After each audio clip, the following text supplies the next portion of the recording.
And starting. So this is the story about a rose for Emily, who is going to be one of our main characters in here. Each of these titles means something. Well,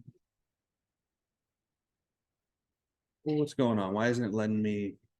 So rose for Emily. So when Miss Emily Grierson died, our whole town went to her funeral. The men through a sort of respectful affection for a fallen monument. The women mostly out of curiosity to see the inside of her house, which no one, save an old manservant, a combined gardener and cook, had seen in the last 2 years. So far we have two characters. We have Emily Grierson. I would write this down on here, but I can't. So what I would recommend you do is just like underline or box or circle or highlights the names. It's nice to know like the characters. So we have Emily Grierson and we have a manservant. We obviously have the townsfolk people as well. So when she died, there was clearly a little bit of a buzz around the town, right? Like, so there's something interesting about her. The whole town went to her funeral. They had to see something. So no one had seen her house except an old manservant, a combined gardener and cook had been seen in the last 10 years. It was a big squarish frame house that had once been white, decorated with cupolas and spires and scrolled balconies in the heavily limestone style of the 70s, set on what had been our most select street. So if you guys want some context, like, it's nice to kind of envision what some stuff has potentially looked like in the past. See if I can kind of load up an image of what this kind of looks like. Kind of like this is like, what they're depicting here as to what that would look like. Okay. So yeah, talking about the house. So here we are, we're starting here. So, but garages and cotton gins have been encroached in and obliterated even the August names of that neighborhood. Only Miss Emily's house was left, lifting its stubborn and coquettish decay above the cotton wagons and gasoline pumps and eyesore among eyesores. So one thing I kind of want to note here, so like, the cotton wagons and the description of this house, this is a stereotypical like USA slave owner looking house. So with its description with that, we could probably get a little bit of an idea of what type of house and area and set and time it is. And now Miss Emily had gone to join the representatives of those August names, where they lay in the setter-imbued cemetery among the ranks and anonymous graves of the Union and Confederate soldiers who fell at the Battle of Jefferson. Again, so a little bit more context here. This is probably a former slave owner's house. A plantation, rather.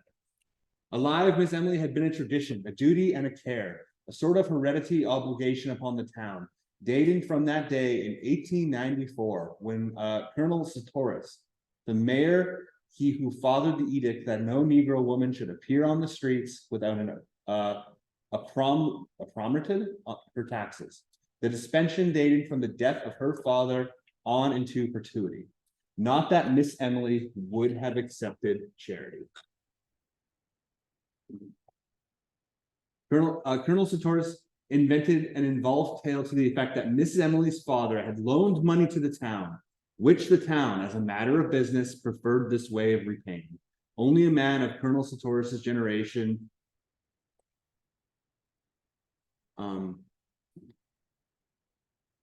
only a man of Colonel Sartoris's generation could have invented it, and only a woman could have believed it. These two words here, and thought, you can cross those out. That's a typo on my part. So what does this mean? Like this whole paragraph, basically the town's paying, like giving her money to live, and they didn't tell her that it's kind of a charity to save her pride. So the town pays for her to live.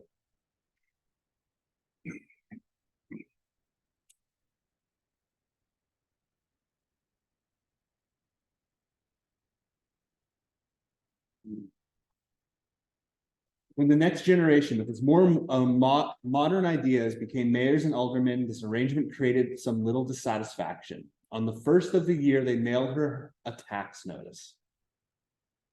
February came, and there was no reply. They wrote her a formal letter asking her to call at the sheriff's office at her convenience. A week later, the mayor wrote her himself, offering to call or to send his car for her, and received in reply a note on paper of an archaic shape and thin flowing calligraphy in faded ink to the effect that she no longer went out at all. The tax notice was also enclosed without comment. They called a special meeting at the Board of Aldermen. A deputation waited upon her, knocked at the door through which no visitor had passed, and she ceased giving China painting lessons 8 or 10 years earlier. They were admitted by the old Negro in a dim hall from which a staircase mounted into still more shadow. It smelled of dust and disuse, a close, dank smell. The Negro led them through the parlor. It was furnished in heavy, leather-covered furniture. When the Negro opened the blinds of one window, they could see that the leather was cracked, and when they sat down, a faint dust rose sluggishly about their thighs, spinning with slow motes in the single sunray. On a tarnished gilt easel before the fireplace stood a crayon portrait of Miss Emily's father. So one thing to note is that this piece is very, very old. So obviously some of the language has changed, different than what authors would usually put out today. They rose when she entered, a small fat woman in black, with a thin gold chain descend into her waist and vanishing into her belt, leaning on an ebony cane with a tarnished gold head. Her skeleton was small and spare. Perhaps that was why what would have been merely plumpness in another was an obesity in her. She looked bloated, like a body long submerged in motionless water, and of a pallid hue. Her eyes, lost in the fatty ridges of her face, looked like 2 small pieces of coal pressed into a lump of dough as they moved from one face to another while the visitors stated their errand. So a whole, yes, yeah. So this is this one right here. This like the very first one. Like, hey, yeah, I went to her funeral. That's the end of the story. So this is kind of like we're going back in time a little bit, and it started with her not paying her taxes, essentially. So yeah, whole paragraph here to just describe what she looks like. So we have a pretty good idea, what she would look like. If you were to pop that in, like, I don't know, ChatGPT or something, it would spit you out some image. She did not ask them to sit. She just stood at the door and listened quietly until the spokesman came to a stumbling halt. Then they could hear the invisible watch ticking at the end of the gold chain. Her voice was dry and cold. I have no taxes in Jefferson. Colonel Sartoris explained it to me. Perhaps one of you can gain access to the city records and satisfy yourself. So the issue here happened is that, the old person said she didn't have to pay taxes. It was kind of out of a pity, basically. And well, now she does. But we are the city authorities, Miss Emily. Didn't you get the notice from the sheriff signed by him? I received the paper, yes. Perhaps he considers himself the sheriff. I have no taxes in Jefferson. But there's nothing on the books to show that, you see. We must go by the see Colonel Sartoris. I have no taxes in Jefferson. But Miss Emily, see Colonel Sartoris. Colonel Sartoris had been dead for almost 10 years now. I have no taxes in Jefferson. Toby, the Negro appeared. Show these gentlemen out. So now we have another character now. We have Toby, who was that manservant that they mentioned up on the first page there. So who's in this house? We have Emily, and then we have her service. I'm going to say that's Toby. I'm going to say that's pronounced.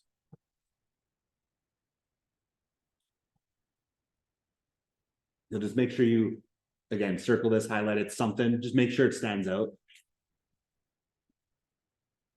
So this is the time of slavery, and she's a free woman. So this isn't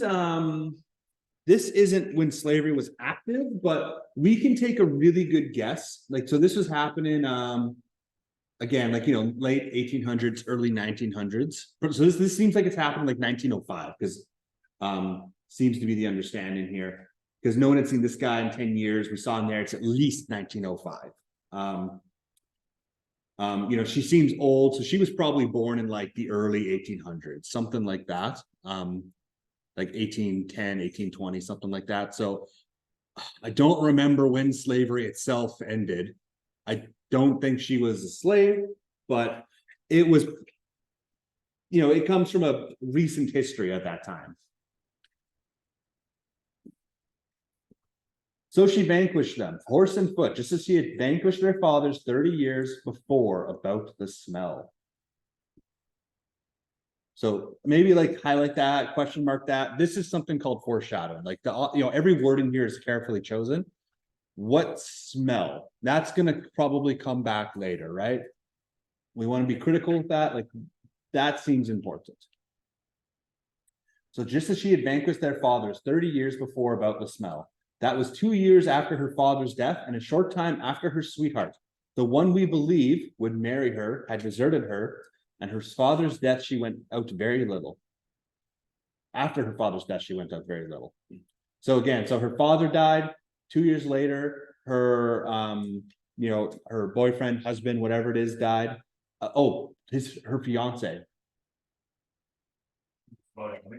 Sorry? Yeah. So Emily's father and her fiance both passed away. This is 30 years ago. Like I said, I can't write on this for some reason. So after her father's death, she went out very little. After her sweetheart went away, people hardly saw her at all. Again, there's some typos in here. I apologize. A few of the ladies had temerity to call, but were not received. And the only sign of life about the place was the Negro man, a young man then, going in and out with a market basket. So that's Toby. Just as if any man could keep a kitchen properly, the lady said. So they were not surprised when the smell developed. It was another link between the gross, teeming world and the high and mighty Griersons. A neighbor, a woman complained to the mayor, a Judge Stevens, 80 years old. But what will you have me do about it, madame? He said. Why, send her word to stop it, the woman said. Isn't there a law? I'm sure that won't be necessary, Judge Stevens said. It's probably just a snake or a rat of hers that was killed in the yard. I'll speak to him about it. The next day, he received 2 more complaints, one from a man who came in diffident depreciation. We really must do something about it, Judge. I'd be the last one in the world to bother Miss Emily, but we've got to do something. So the smell must be that bad, right? That all her neighbors are complaining. That night, the Board of Aldermen met, 3 gray beards and 1 younger man, a member of the rising generation. It's simple enough, he said. Send her word to have her place cleaned up. Give her a certain time to do it in. And if she don't, damn it, sir, Judge Stevens says, will you accuse a lady to her face of smelling bad? So the next night after midnight, 4 men crossed Mrs. Emily's lawn and slunk about the house like burglars, sniffing along the base of the brickwork and at the cellar openings, while one of them performed a regular sewing motion with his hand out of a sack strung from his shoulder. They broke open the cellar door and sprinkled lime there. That's meant to kill like bacteria and stuff. And in all the outbuildings. As they recrossed the lawn, a window that had been dark was lighted, and Miss Emily sat in it, the light behind her, and her upright torso motionless as that of an idol. They kept quietly across the lawn and into the shadow of the locusts that lined the street. After a week or 2, the smell went away. That was when people had begun to feel really sorry for her. People in our town, remembering how old Lady Wyatt, her great aunt, had gone completely crazy at last, believed that the Graysons held themselves a little too high for what they really were. So the town people think that the Griersons, so Emily and her family, hold themselves a little too high for what they really were. So maybe they're overvaluing their importance to the town. Maybe they think they're really like uppity and high class and posh when maybe the town doesn't view them that way. So the town doesn't really like them. At best, they feel sorry.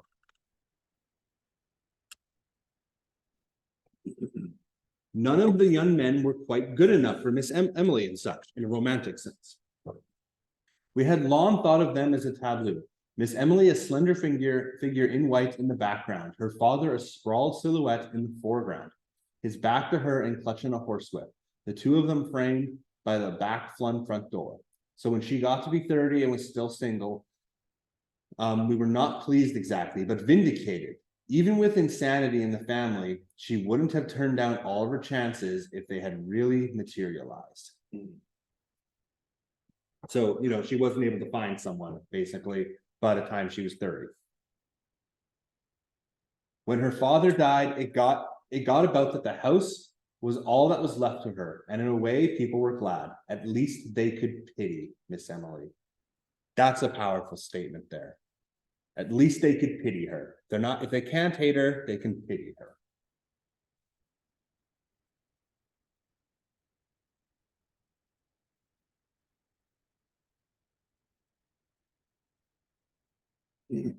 Being left alone and a paupir, she had become humanized. Now she too would know the old thrill and the old despair of a penny more or less. So they're kind of glad in a sense that when her father died, she didn't inherit much wealth. Because remember, they thought the family was way too uppity for them. All of a sudden, she's just like us now. She's just like us counting dollars. Not an infinite amount of money. The day after his death, all the ladies prepared to call at the house and offer condolence and aid, as is our custom.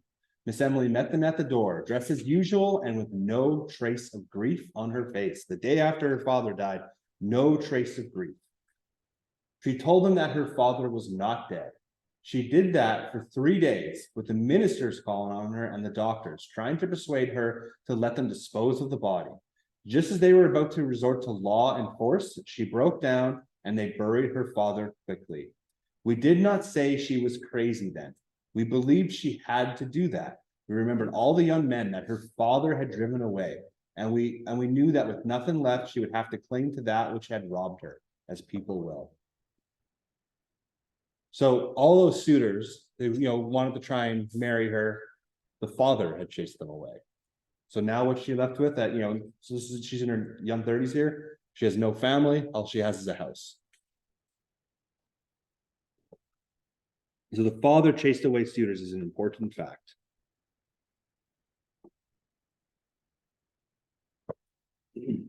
She was sick for a long time. When we saw her again, her hair was cut short, making her look like a girl with a vague resemblance to those angels in colored church windows, sort of tragic and serene. The town had just let the contracts for paving the sidewalks. And in the summer after her father's death, they began the work. The construction company came with mules and machinery, and a foreman named Homer Barron, a Yankee, a big, dark, ready man with a big voice and eyes lighter than his face. The little boys would follow in groups to hear him cuss, and oh my God, and everyone singing in time to the rise and fall of pigs. Pretty soon, he knew everybody in town. So we have another character now. We have the construction workers, but specifically, we have Homer Barron. So he's one of the construction workers. And soon enough, he seemed to become friendly enough to everyone in town. Pretty soon he knew everybody in town.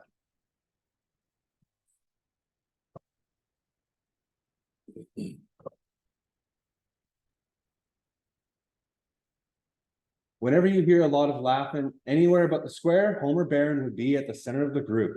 Presently, we began to see him and Miss Emily on Sunday afternoons, driving in the yellow-wheeled buggy and the matched team of bays from the livery stable. At first, we were glad that Miss Emily would have an interest, because the ladies all said, of course, a Grierson would not think seriously of a northerner, a day laborer. But there were still others, older people, who said that even grief could not cause a real lady to forget noblesse oblige without calling noblesse oblige. They said, poor Emily, her kinsfolk should come to her. She had some kin in Alabama, but years ago her father had fallen out with them over the state of the old lady White, the crazy woman who was her great aunt, and there was no communication between the two families. They had not even represented at the funeral. So people are happy that she seems to have found someone. They're, gossiping that, maybe they're dating. We see them a lot together. Again, this is the early 1900s or late 1800s. Yeah. As soon as the old people said, "Poor Emily," the whispering began. "Do you suppose it's really so?" they said to one another. "Of course it is. What else could?" This behind their hands, rustling of crane silk and satin, behind jealousies closed upon the sun of a Sunday afternoon as the thin, swift clop, clop, clop of the match team passed. Poor Emily. She carried her head high enough, even when we believed that she was falling. It was as if she demanded more than ever the recognition of her dignity as the last Grierson, as if she wanted that touch of earthiness to re her imperviousness. Like when she bought the rat poison, the arsenic, that was over a year ago, and they'd begun to say, "Poor Emily," and while the two female cousins were visiting her. So she bought rat poison.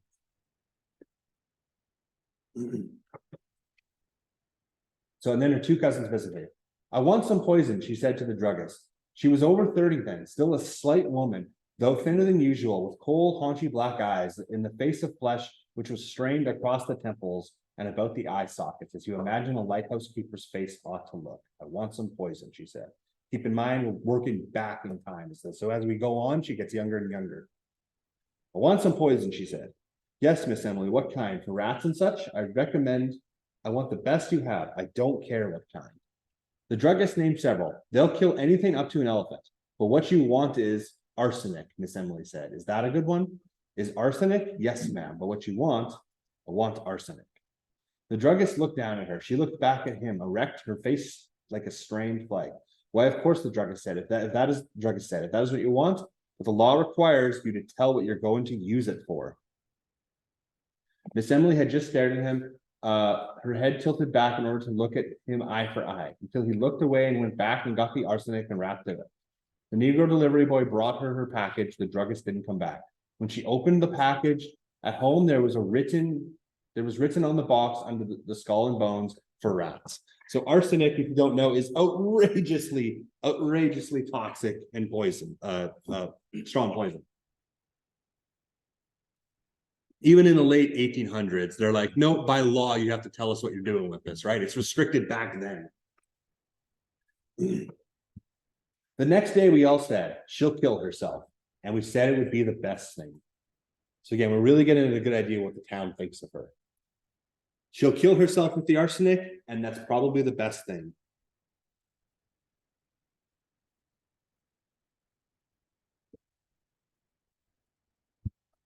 When she had first begun to be seen with Homer Barron, we had said, "She will marry him." Then we said, "She will persuade him yet," because Homer himself had remarked he liked men, and it was known that he drank with the younger men in the Elks Club, that he was not a marrying man. So what do we know about Homer? He's gay at the time.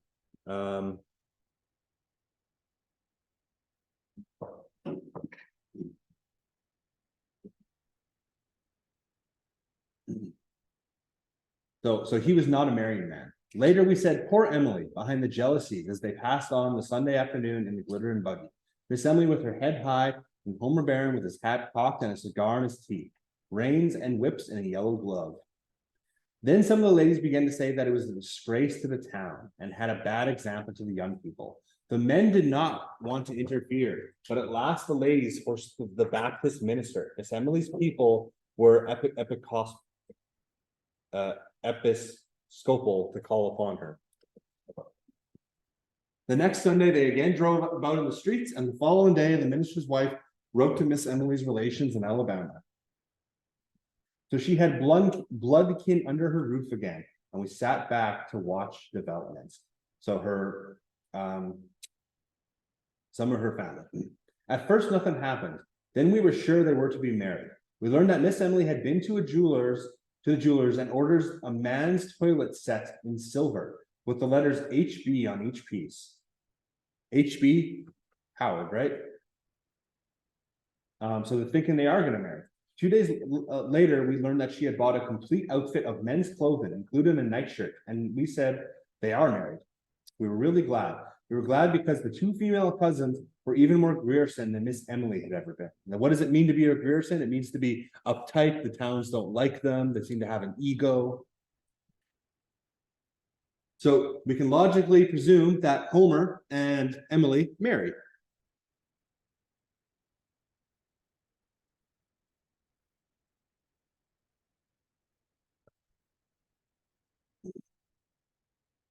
So we were surprised when Homer Barron, the streets had been finished some time ago, since was gone.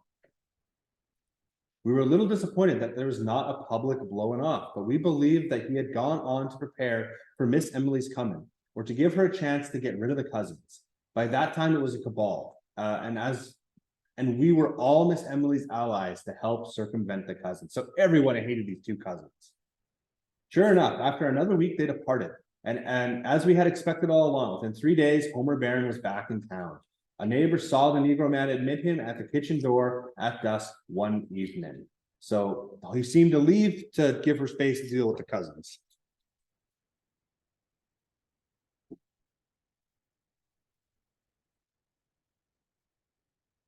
And that was the last we saw of Homer Barron and of Miss Emily for some time. The Negro man went in and out with the market basket. This is her servant, but the front door remained closed. Now and then we could see her at the window for a moment, as the men did that night when they sprinkled the lime. But for almost 6 months, she did not appear on the streets. Then we knew that this was to be expected too, as if that quality of her father, which had thwarted her woman's life so many times, had been too virulent and too furious to die. When we next saw Miss Emily, she had grown fat and her hair was turning gray. During the next few years, it grew grayer and grayer until it attained an even pepper and salt iron gray when it ceased turning. Up to the day of her death at 74, and it was still that virtuous iron gray, like the hair of an active man. From that time on, her front door remained closed, save for a period of 6 or 7 years when she was about 40, during which she gave lessons in china painting. She fitted up a studio in one of the downstairs rooms, where the daughters and the granddaughters of Colonel Sartoris's contemporaries were sent to her with the same regularity and in the same spirit that they were sent to church on Sundays with 25 cents apiece for the collection plate. Meanwhile, her taxes had been remitted. So we see now at this point, why were her taxes remitted? Because the town felt sorry for her. You know, her father died. This Homer seemed to, die or whatever. Like no one saw him again.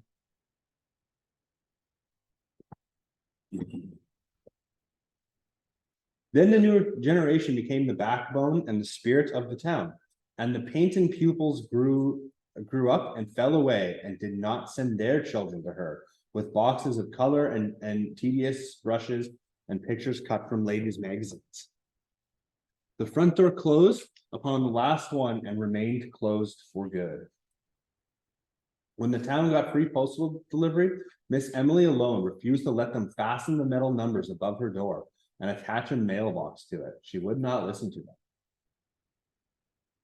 Daily, monthly, yearly, we watched the Negro grow grayer and more astute, going in and out with the market basket. That's her servant. Each December, we sent her a tax notice, which would be returned to the post office by the post office a week later, unclaimed. Now and then we would see her in one of the downstairs windows. She had evidently shut up the top floor of her house like the carven torso of an idol in a niche, looking or not looking at us, we can never tell. Thus she passed from generation to generation, dear, inescapable, impervious, tranquil, and perverse. And so she died. Fell in the house filled with dust and shadows, with only a daughter and Negro man to wait on her.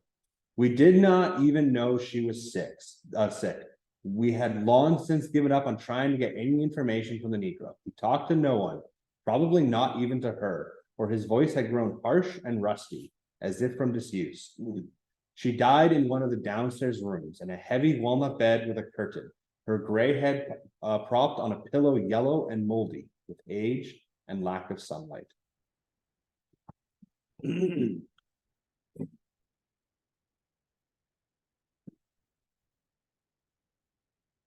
So the Negro met the first of the ladies at the front door and let them in.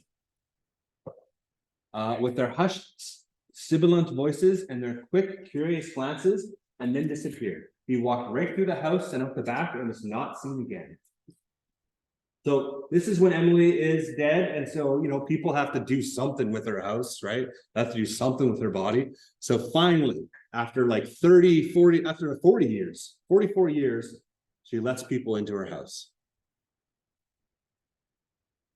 The two female cousins came at once. They held the funeral on the second day, with the town coming to look at Miss Emily beneath a mass of bought flowers, with the crayon face of her father musing profoundly above the bier, and the ladies Sibilant and Macabre, and the very old men in their brushed Confederate uniforms on the porch and the lawn, talking of Miss Emily as if she had been a contemporary of theirs, believing that they had danced with her and courted her perhaps, confusing time with its mathematical progression, as the old do.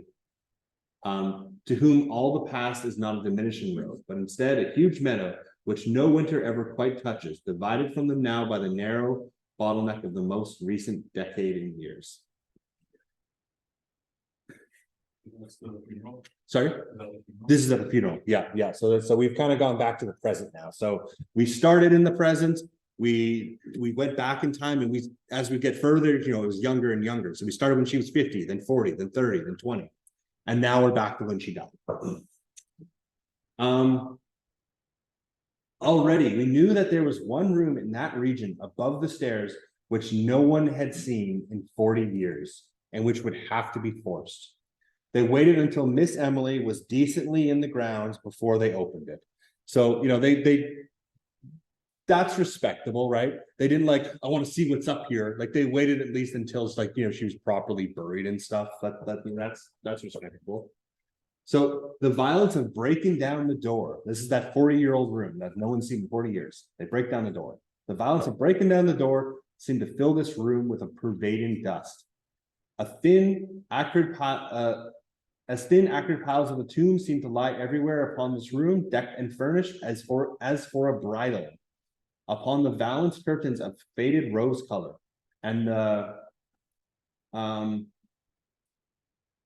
faded rose color, upon the rose shaded lights upon the dressing table, upon the delicate array of crystal and the man's toilet things backed with tarnished silver so tarnished that the monogram was obscured. Among them lay a collar and tie as if they had just been removed, which, lifted, left upon the surface a pale crescent in the dust. Upon a chair hung the suit, carefully folded, beneath it 2 mute shoes and discarded socks. The man himself lay in the bed. So what does that mean? The person that she was going to marry, is it Harold? Homer? Person she was going to marry, Homer Barron, for 40 years. Where has he been? He's been dead on the bed.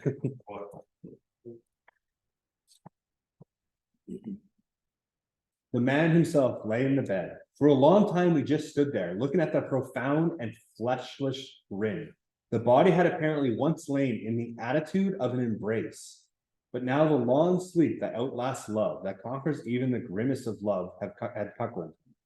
What was left of him rotted beneath what was left of a night shirt, had become inextricable from the bed in which he lay, and upon the pillow beside him lay that even coated of patient and binding dust.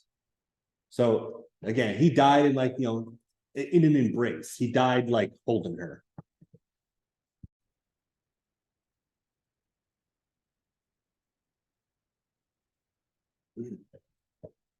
Then we noticed that in the second pillow was the indentation of a head.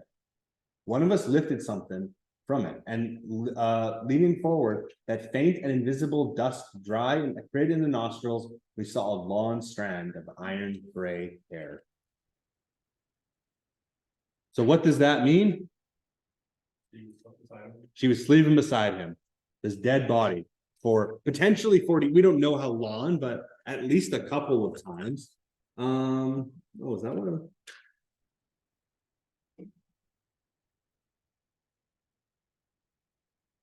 I don't think I want. No, I don't. You guys can ignore these. I meant to not print that out, actually. You guys can ignore these. I have my own things. But so that's the story. So let's just kind of take a quick little bit of a step back here. Like, what do you think happened to this guy? This Homer? How did he die?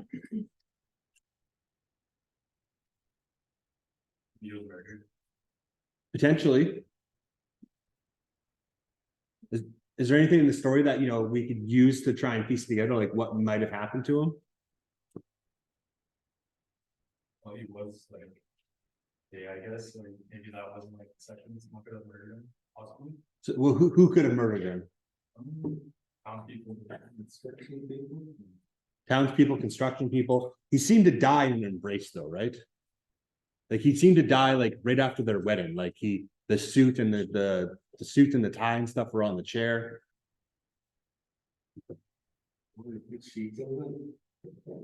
Could potentially be that she killed him. Why'd she get the arsenic? We never saw any mention of rats in the story, other than like, what is she going to use it for? It might be different if like we saw a whole bunch of like rat, mentioned rats scurrying about. She probably killed him with the arsenic.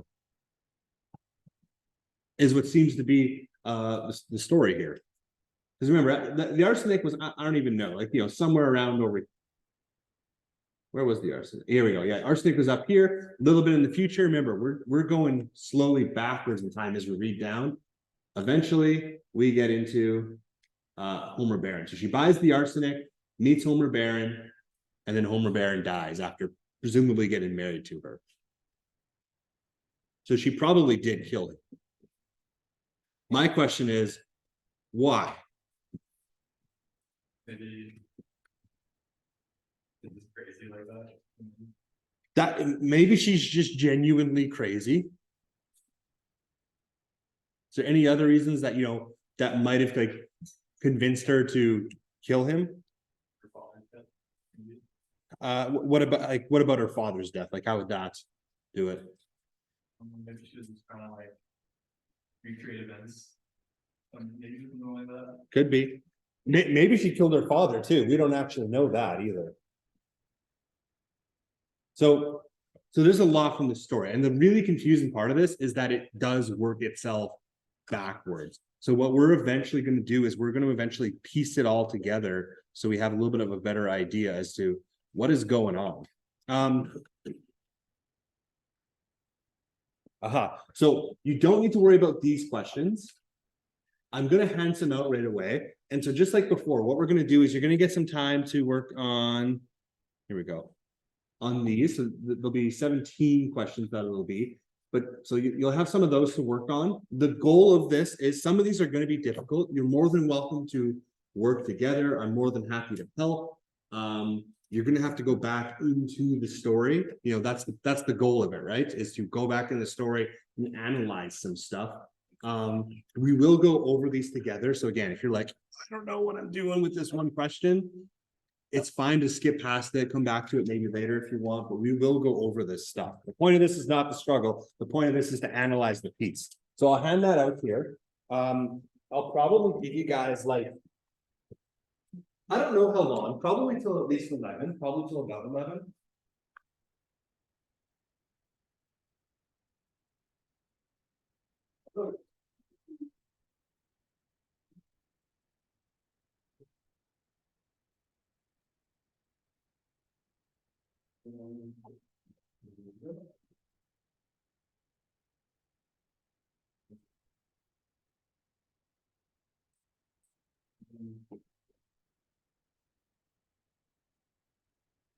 So yeah, I will give you guys till I think about 11 for that. And like I said, like try your best. The whole point of this is to practice these skills, right? If you get it wrong, like that's okay. Take your best guess. You will go over it. It's a skill. It takes time and practice to learn. So I'll come around in like 5 or 10 minutes and see how we're doing.